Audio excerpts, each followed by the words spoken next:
کرک میں مسلمان باشندوں پر پیار کا جو ہتھیار چلایا جا رہا تھا وہ صلیبیوں کی انٹیلیجنس کے ڈائریکٹر جرمن نژاد ہرمن کی اختراع تھی۔ وہ شوبک کی شکست کے بعد صلیبی حکمرانوں پر زور دے رہا تھا کہ کرک کے مسلمانوں کو پیار کا دھوکہ دے کر صلیب کا وفادار بنایا جائے یا کم از کم صلاح الدین ایوبی کے خلاف کر دیا جائے۔ صلیبی حکمران مسلمانوں سے اتنی زیادہ نفرت کرتے تھے کہ ان کے ساتھ جھوٹا پیار بھی نہیں کرنا چاہتے تھے۔ وہ تشدد اور درندگی سے مسلمانوں کا قومی جذبہ اور وقار ختم کرنے کے قائل تھے۔ ہرمن اپنے فن کا ماہر تھا، انسانوں کی نفسیات سمجھتا تھا۔ اس نے صلیبی حکمرانوں کو بڑی مشکل سے اپنا ہم خیال بنایا اور یہ پالیسی مرتب کرا لی کہ شہر اور مضافات کے اس علاقے کے مسلمانوں کو جو صلیبی استبداد میں ہے مشتبہ اور جاسوس سمجھا جائے۔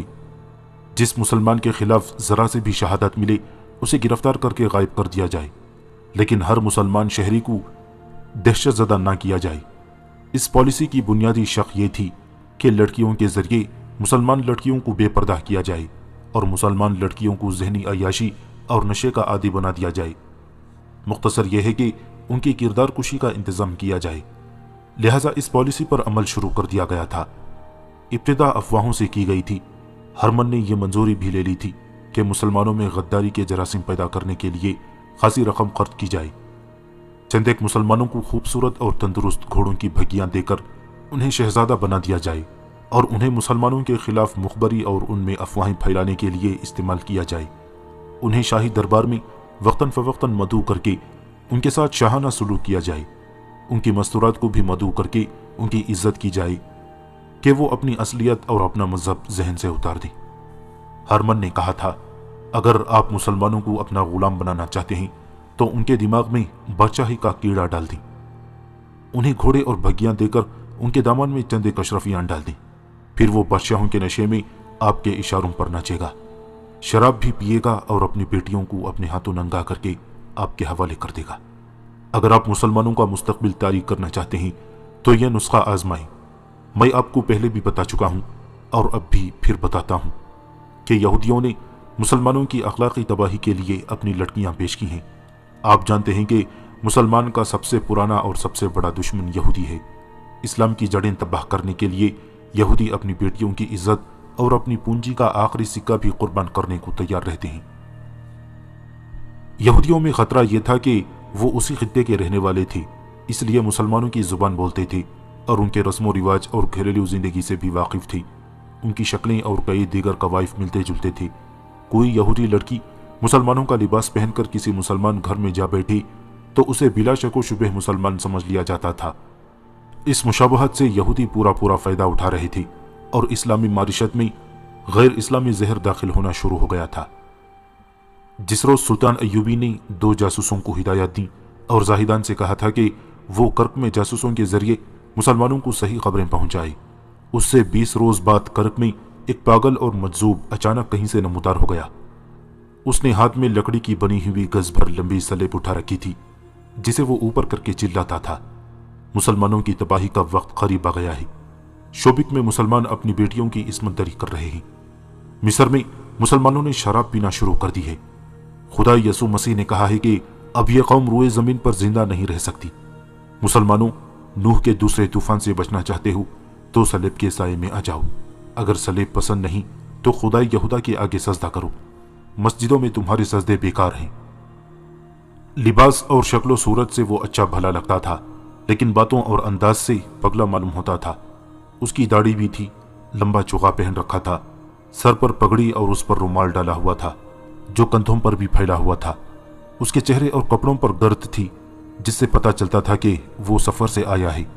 اس کے پاؤں گرد آلود تھے۔ اسے کوئی روکتا اور بات کرتا تھا تو وہ رک جاتا تھا، لیکن کوئی جواب نہیں دیتا تھا۔ کوئی بات جیسے سنتا سمجھتا ہی نہیں تھا۔ سوال کوئی بھی پوچھو وہ اپنا اعلان دہرانے لگتا تھا، مسلمانوں کی تباہی کا وقت قریب آ گیا ہے، وغیرہ۔ کسی نے بھی یہ معلوم کرنے کی کوشش نہ کی کہ وہ کون ہے اور کہاں سے آیا ہے۔